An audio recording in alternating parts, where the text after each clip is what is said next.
खुलुमबाय बयखौबो बर' बिजोंखौ फोथांनानै लाखिनांगौब्ला जों गाव गावनि गथ' गथायफोरखौ बर' बिजोंजोंनो सोलोंथाइ लाहोनांगोन होननानै जोंनि बर' हारिनि दैदेनगिरिफ्रा रायजो राजाफोरनि सिगाङाव मेल मिटिङाव खौरां बिजोंफोरावहाय बुंबोबाय थानायखौ जोङो नुबोगासिनो दङ। नाथाय सोर साबैसे जोंनि बर' हारिनि दैदेनगिरिफ्रा गाव गावनि गथ' गथायफोरखौ बर' बिजोंजों सोलोंथाइ लाहोदों बेखौबो जोङो नुबोगासिनो दङ। जोंनि बर' हारिनि माखासे दैदेनगिरिफोरखौ जोङो नुदों बिथांमोना गावनि गथ'फोरखौ बा गाव गावनि गथ' गथायफोरखौ बर' बिजोंजों सोलोंथाइ लाहोआलासिनो बिसोरो मा खालामदों टाउन सहराव रुम भारा लालायलायनानै गुबुन बिजोंजोंसो गावसोरनि गथ'फोरखौ सोलोंथाइ लाहोबाय थानायखौ जोङो नुबोगासिनो दङ। बेफोरबायदि जुदि दैदेनगिरिफ्रानो गाव गावनि गथ'फोरखौ गुबुन बिजोंजों सोलोंथाइ लाहोबाय थायोब्ला अब्ला जोंनि बर' बिजोङा थांनानै थागोन जानो रायजोफोर? नोंथांमोना गोथौयै साननानै नायलाय। बर' बिजोंखौ फोथांनानै लाखिनो होननानै बुङोब्ला गामि ओनसोलाव रायजो जानाय गोरिब दुखिया न'खरनि सुबुंफोरासो गाव गावनि गथ' गथायफोरखौ बर' बिजोंजों सोलोंथाइ लाहोनानै बर' बिजोंखौ फोथांनानै लाखिबोगासिनो दङ। मास्टारानो फोरोङा गसाजों फोरोङा नै मैया दाखालि आजि 3-4 बोसोरनिफ्रायसो स्कुलासो गद जादों होनबा आसा थिगानो जा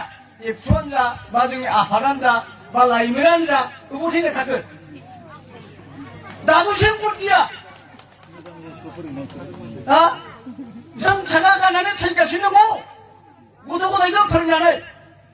आरो आंनि गथ' गथायफोराबो बारग'जोब्बाय।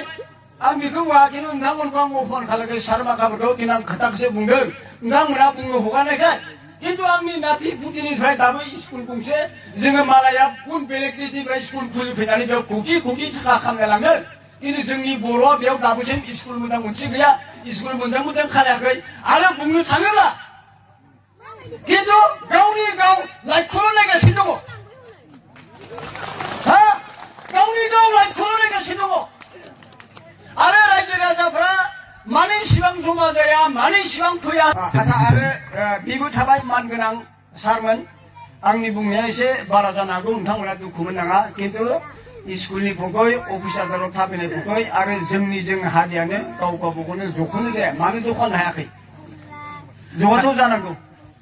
आरो मोनसे खोथा समाजनि नों मानगोनां बुंथिगिरि नोंथाङा बबे स्कुलनि खोथाखौ बुंदों बेखौबो जोंनो बबे स्कुलनि खोथा माने दा जों जेराव मोनो नुना मोननाय दा जोंनि नलाटलिनिफ्राय एसामिसाबो गैया बर'आबो गैया आरो खायजामाथियाबो गैया स्कुलफोरा होमबा जोंहा बेसे दुखु नांथाव दं। जागोन नलाटलाबोथ' जेने तेने सासे नलाटलाव दङ सासे मानसिया साबा फिसा खांनाय बे साबेसे स्कुल नामखौ लाखिना दोनदों होमबा नायदो बिसोरहा फैसा गैया हाजिरा मावना जायो बबाव हरनो बिलाय दरं स्कुलफोराव थिग बेखायनो आं नोंथांमोनखौ खुलुमो आखाइ खबजोबो जे जोंनि समाजाव जोंनि समाजखौ जों साफा खालामनांगौ हथाके नंगौ आरो मोजां खालामो खिन्थु जों आरो नोंथांमोनानो फ्राय बुंनो थांब्ला दुखु मोननाङा मोजां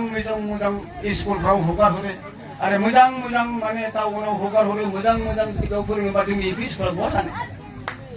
आरो माने चेकआप खालाया दाबो नोंथांमोना चेकआप खालायनांगौ होननानै स्कुलखौ मोजां लाखिनांगौ मोजां नायनांगौ आसलथे एक्सुवेलि क्लास जादोंना जायाखै क्लासा मोजां माने गथ'फ्रा मोजां फरायदोंना फरायाखै आरो दा गामिनि हाल सालखौ बुंदों देहानि सोमोन्दै खिन्थु बिदिथ' इसेबां खोनानो मोनाखै बिदिथ' इसेबां जायाखै नोंथांमोननि बे एबसु अफिसाव दि बोरै थांदों खिन्थु जों इसेबां मिथियाखै बे खोथाया खिन्थु जानाङा आरो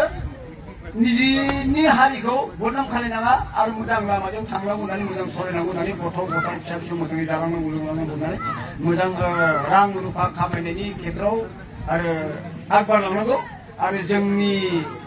हारिखौ लाखिलांनांगौ होननानै आं बेखौनो नोंथांमोनखौ धन्यबाद।